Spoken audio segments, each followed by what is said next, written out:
Bismillahirrahmanirrahim. Assalamualaikum warahmatullahi wabarakatuh.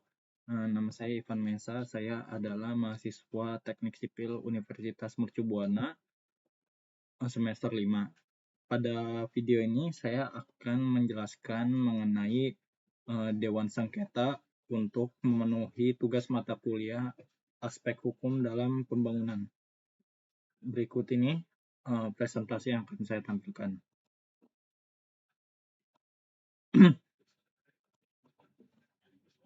Oke, apa itu sengketa dan dewan sengketa? Sengketa adalah keadaan konflik formal yang diajukan melalui pemberitahuan kepada dewan sengketa terhadap klaim atau hak yang diajukan oleh pengguna jasa dan atau penyedia terhadap pihak lain. Dewan sengketa konstruksi yang selanjutnya disebut dewan sengketa adalah perorangan atau tim yang dibentuk berdasarkan kesepakatan para pihak sejak awal pelaksanaan kontrak untuk mencegah dan menyelesaikan sengketa. Kemudian yang ketiga, Dewan Sengketa ini dibentuk untuk mencegah dan penyelesaian sengketa kontrak kerja, konstruksi. Dewan Sengketa juga dibentuk melalui perjanjian kerja Dewan Sengketa. Jumlah anggota Dewan Sengketa berjumlah gasal paling banyak yaitu 3 orang. Nah, masa kerja anggota Dewan Sengketa itu selama masa kontrak atau sampai dengan anggota Dewan Sengketa tersebut diberhentikan berdasarkan ketentuan dalam perjanjian kerja Dewan Sengketa. Kemudian ada penggunaan Dewan Sengketa. Yang pertama itu ada pengadaan pekerjaan konstruksi atau pekerjaan konstruksi terintegrasi yang sebagian atau seluruh dananya itu bersumber dari pinjaman dalam negeri ataupun hibah dalam negeri yang diterima oleh pemerintah dan atau pemerintah daerah. Atau pengadaan pekerjaan konstruksi atau pekerjaan konstruksi terintegrasi yang sebagian atau seluruhnya itu dibiayai dari pinjaman luar negeri ataupun hibah luar negeri, kecuali diatur lain dalam perjanjian pinjaman luar negeri atau perjanjian hibah luar negeri. Kemudian ada prosedur penggunaan jasa Dewan Sengketa. Yang pertama, pengguna jasa menetapkan dokumen persiapan pengadaan yang dapat memuat penggunaan Dewan Sengketa.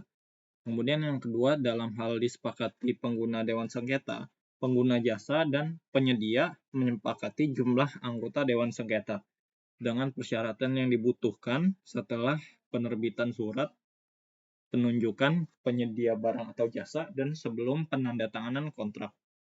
Kemudian yang ketiga, dalam hal pengguna jasa dan penyedia menyepakati penggunaan Dewan Sengketa sebagaimana dimaksudkan pada ayat kedua yang sebelumnya disebutkan, namun belum dimuat dalam dokumen persiapan pengadaan. Penggunaan jasa dan penyedia membuat perjanjian untuk penggunaan Dewan Sengketa sebelum penandatanganan kontrak. Kemudian apa sih tugas Dewan Sengketa? Yang pertama tentu mencegah perselisihan para pihak, di mana para pihak ini penyedia ataupun pengguna jasanya. Kemudian yang kedua itu ada menyelesaikan perselisihan melalui pemberian pertimbangan profesional aspek tertentu sesuai dengan kebutuhannya. Atau yang ketiga, menyelesaikan sengketa melalui rumusan kesimpulan formal yang dituangkan dalam putusan Dewan Sengketa.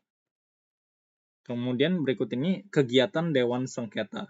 Nah, yang pertama, menyusun jadwal dan agenda pelaksanaan tugas Dewan Sengketa untuk disepakati bersama pengguna jasa dan penyedia.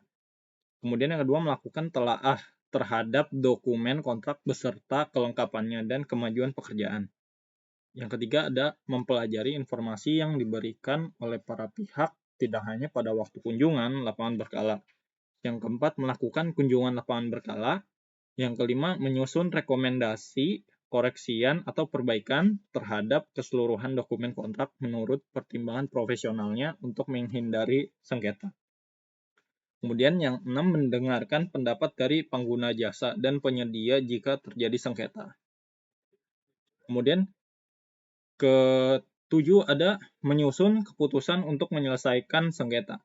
Yang ke-8 ada menyusun laporan untuk setiap tahapan pelaksanaan tugas dan kegiatan Dewan Sengketa.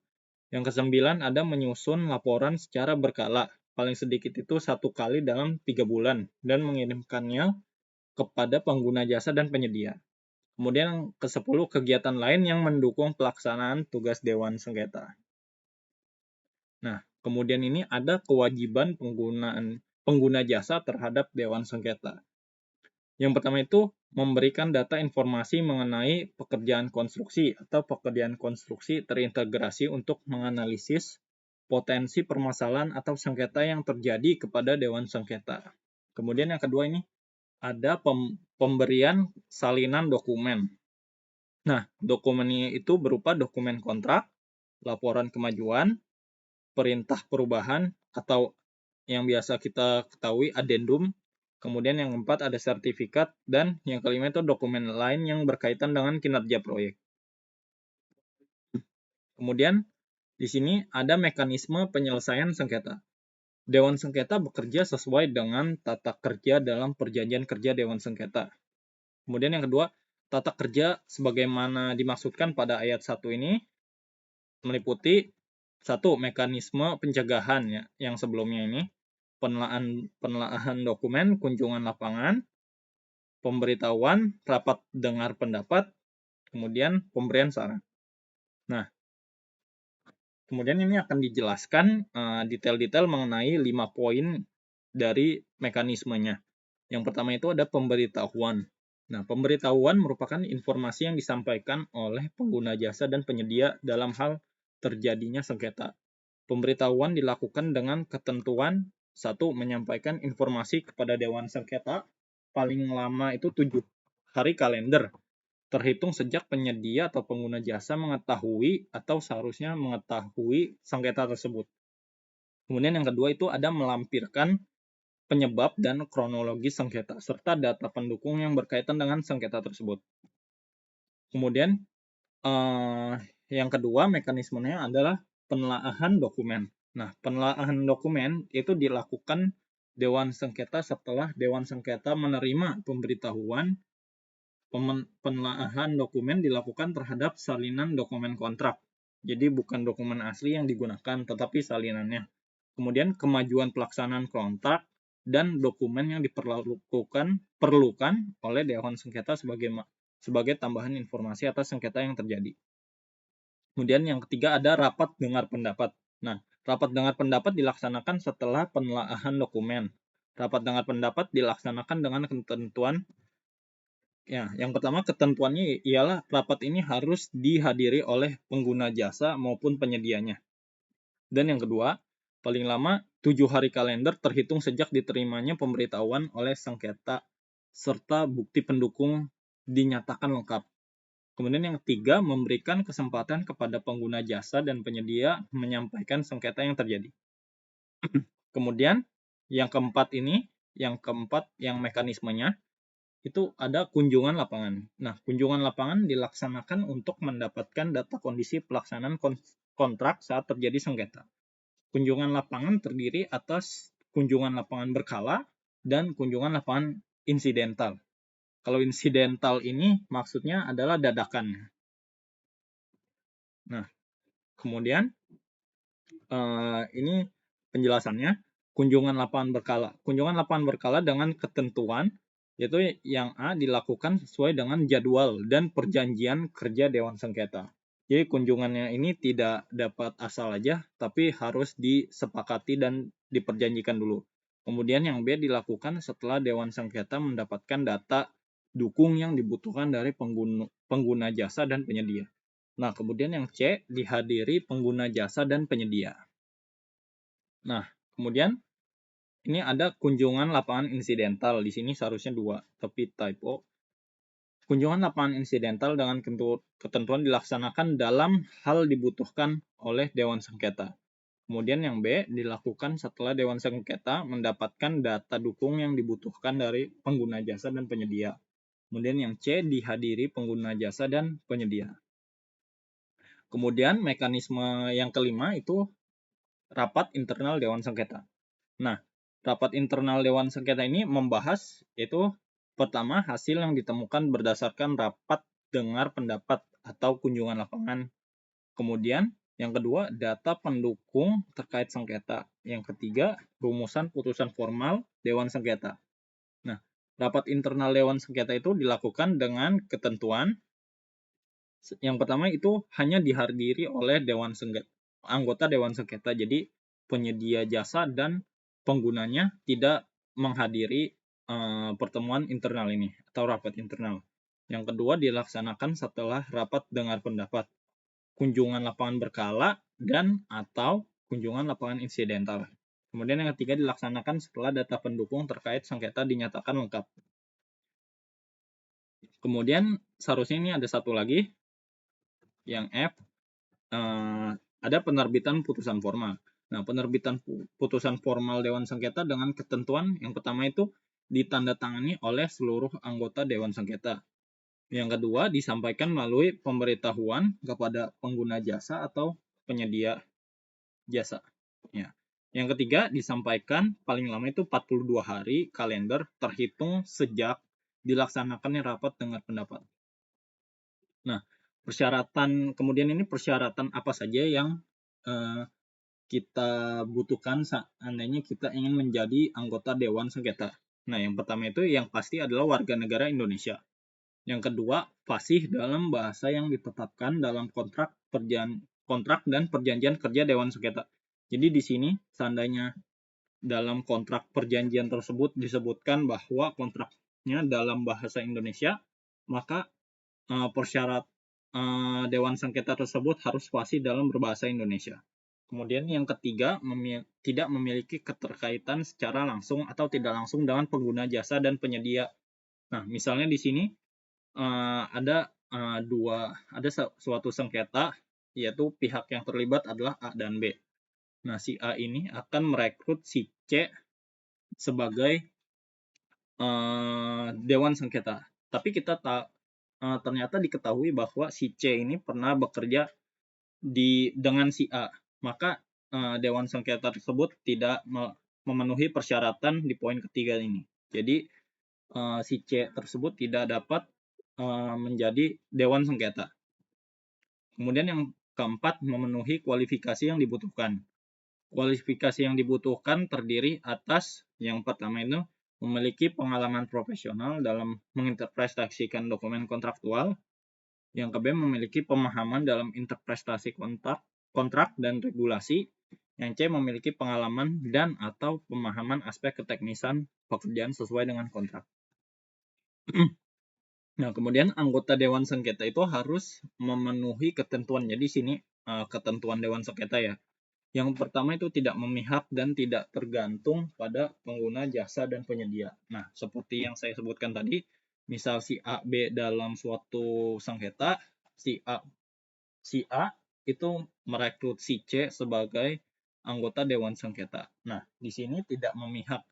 Nah, di kata tidak memihak itu maksudnya dikhawatirkan bahwa si C ini akan memihak si A karena ada suatu hubungan di dalamnya. Tentu ini sangat tidak menguntungkan bagi pihak si B.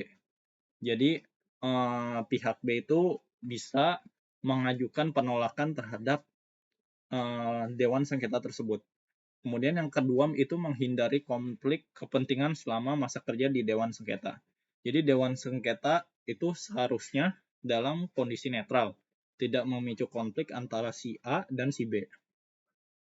Kemudian yang ketiga, menjamin kerahasiaan informasi yang didapatkan selama masa kerja di Dewan Sengketa, kecuali informasi yang dapat dibuka kepada publik sesuai dengan ketentuan peraturan perundang-undangan. Nah, di sini jadi tidak semua dokumen itu dapat dipublikasi.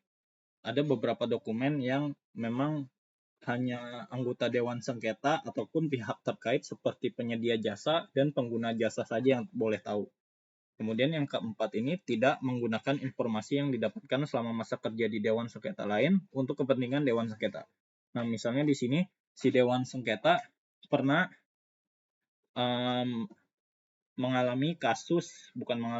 si Dewan Sengketa tersebut pernah menangani kasus A. Kemudian kasus A tersebut selesai, lanjut ke kasus B. Nah, si Dewan Sengketa ini tidak bisa menggunakan informasi dari kasus sebelumnya, yaitu kasus A, dalam kasus B. Kemudian yang kelima itu melaksanakan kegiatannya dengan efisien, cepat, teratur, dan imparsial. Imparsial ini artinya tidak terpisah-pisah, kemudian serta menjunjung tinggi kejujuran, integritas, keadilan, dan tidak bias. Yang keenam, tidak melakukan komunikasi kepada pengguna jasa dan penyedia selain yang diizinkan dalam ketentuan kontrak dan perjanjian kerja Dewan Sengketa.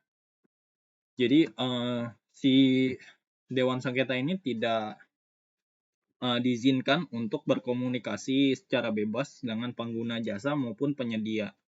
Penyedianya ini dalam hal ini adalah orang yang bisa bilang itu menyediakan proyek kepada si ownernya. Kemudian yang ketujuh, ketentuan lain yang tercantum dalam perjanjian kerja Dewan Sengketa beserta lampirannya.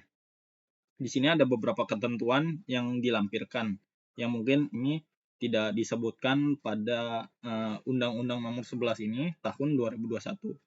Nah, kemudian anggota Dewan Sengketa yang melanggar ketentuan itu akan diberhentikan sebagai anggota Dewan Sengketa. Oke, terima kasih atas perhatian Anda. Di sini saya sudah mengambil daftar pustaka dari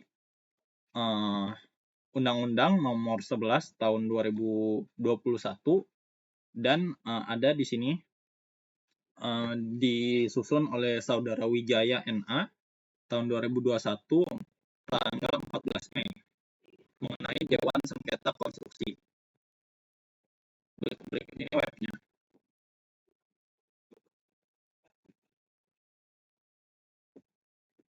Oke, sebentar.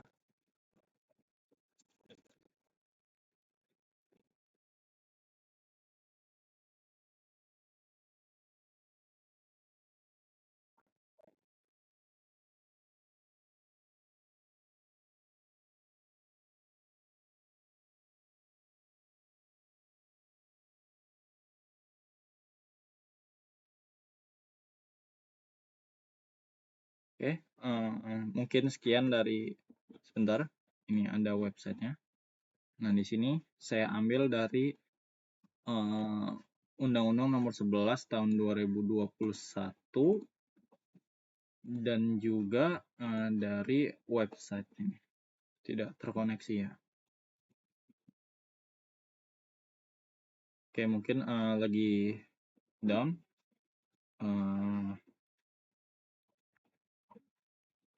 Oke, mungkin cukup sekian apa yang saya presentasikan. Terima kasih. Assalamualaikum warahmatullahi wabarakatuh.